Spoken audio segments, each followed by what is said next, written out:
प्यारे बच्चों, आज हम आपको टेंस के बारे में समझाएंगे। टेंस क्या है? टेंस से काल, समय होता है।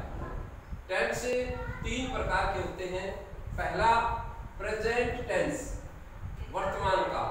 वर्तमान काल बच्चों जो समय अब चल रहा है उसको हमें वर्तमान काल कहते हैं। दूसरा टेंस है पास्ट टेंस। पास्ट टेंस है भूतकाल।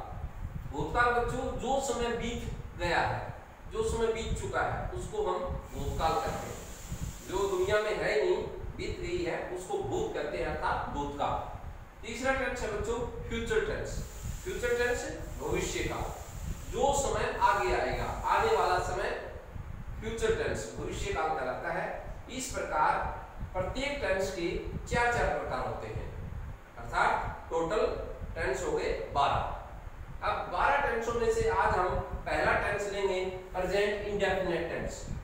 वर्तमान काल का पहला टेंस है। इसकी बच्चों पहचान क्या है?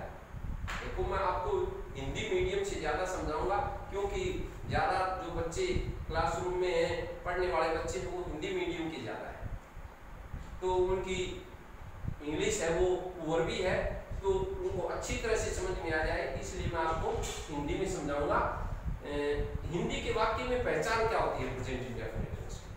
प्रेजेंट इंडेफिनिट टेंस की हिंदी के वाक्य के अंत में ता है, ते है, ती है आदि पाया जाता है। जैसे एग्जांपल उदाहरण लेंगे हम, वह पुस्तक पढ़ता है, लास्ट में बच्चों आ गया ता है। वह पुस्तक पढ़ती है, ती है आ गया। वे पुस्तक पढ़ते हैं, ते है आ गया। तो बच्चों वाक्य के अंत में ता है, ते है, ती है आदि मिल जाए तो हम उसको कहेंगे present indefinite tense. Clear? Next आगे चलते हैं। एक बीच में और मैं बात कहना चाहूंगा, नोट सेंटेंस, वाक्य। वाक्य बच्चों क्या होता है? सार्थक शब्दों के समूह को वाक्य कहते हैं, जिससे पूरा वाक्य बिल्कुल समझ में आ जाए, वाक्य कहलाता है सेंटेंस। सेंटेंस मुख्य रूप से 3 प्रकार के होते हैं। वैसे तो बच्चों 5 प्रकार के होते हैं। शाखाएं एक पेड़ की 3 मुख्य टहनियां, और तीनों में से और भी टहनियां फूट जाती हैं, कई हो जाती हैं। इस तरह आज हम मुख्य सेंटेंस की बात करें। मुख्य 3 प्रकार के सेंटेंस होते हैं। पहला सेंटेंस है सिंपल सेंटेंस, इसको अफर्मेटिव सेंटेंस भी कह सकते हैं। साधारण वाक्य।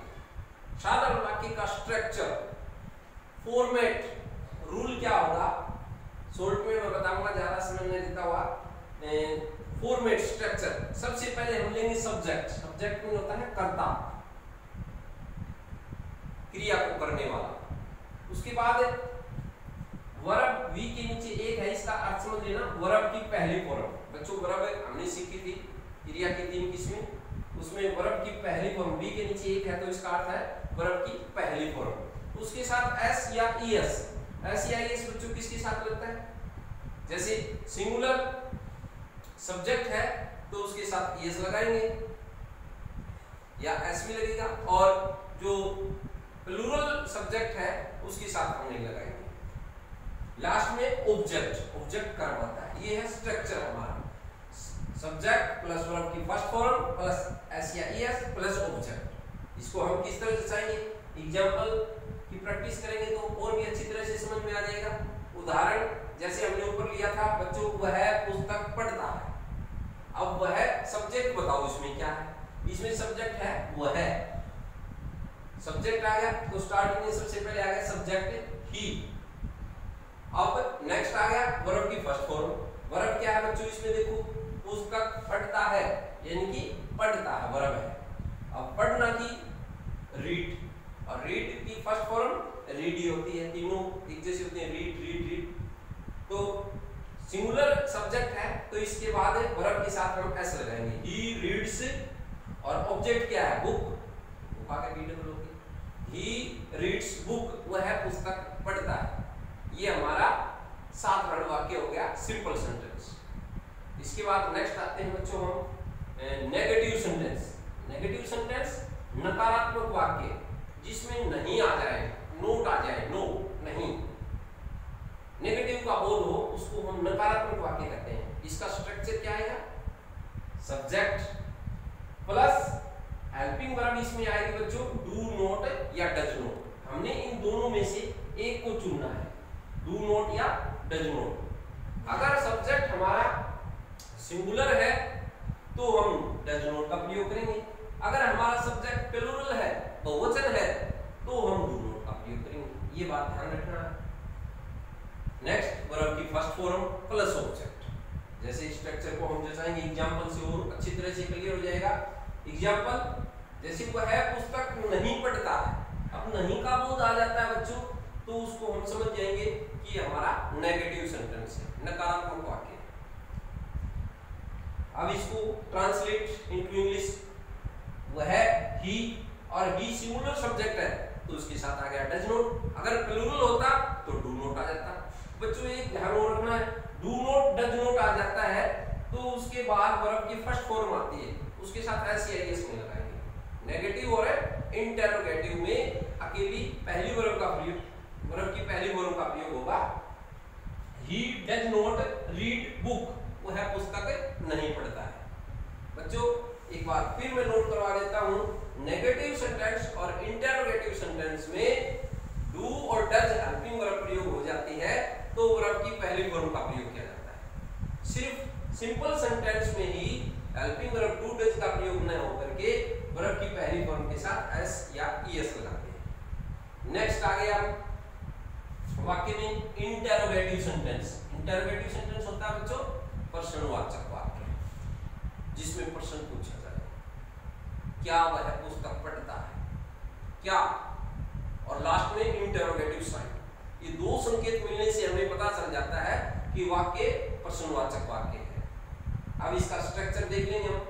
स्ट्रक्चर में सबसे पहले हेल्पिंग वर्ब इसमें डू या डज स्टार्टिंग में सबसे पहले आती है सेंटेंस में, डू या डज प्लस सब्जेक्ट कर्ता प्लस वर्ब की first form plus object plus में लास्ट में इंटरोगेटिव साइन।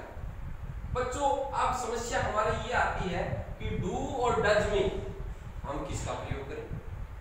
अगर हमारा सब्जेक्ट सिंगुलर है तो हम डज का प्रयोग करेंगे, अगर हमारा सब्जेक्ट प्लूरल है, बहुवचन है, तो हम डू का प्रयोग करेंगे। जैसे वाक्य से एग्जांपल से और पता चल जाएगा।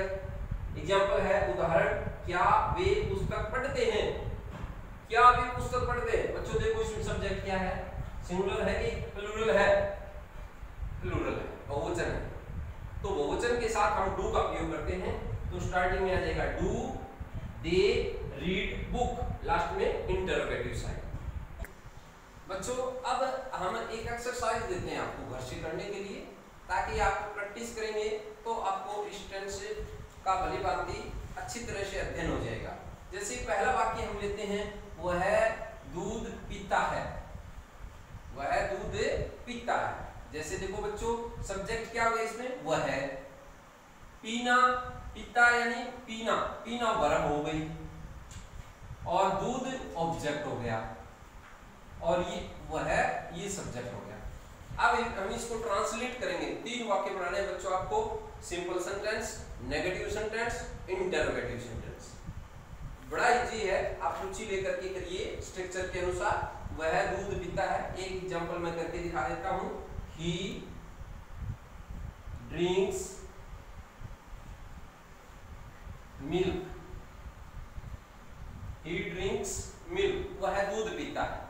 अगर नेगेटिव करते हैं तो नेगेटिव में बच्चों मैंने बताया था डू नॉट या डज नॉट। सब्जेक्ट क्या है, सिंगुलर है, एक वचन है, वह है, तो नेगेटिव बनाएंगे, इसका क्या बन जाएगा, he does not drink milk, he does not drink milk. Do या डज में क्लियर हो गया, सिंगुलर सब्जेक्ट है तो उसके साथ डज नॉट, अगर प्लूरल सब्जेक्ट है तो डू नॉट लगाएंगे।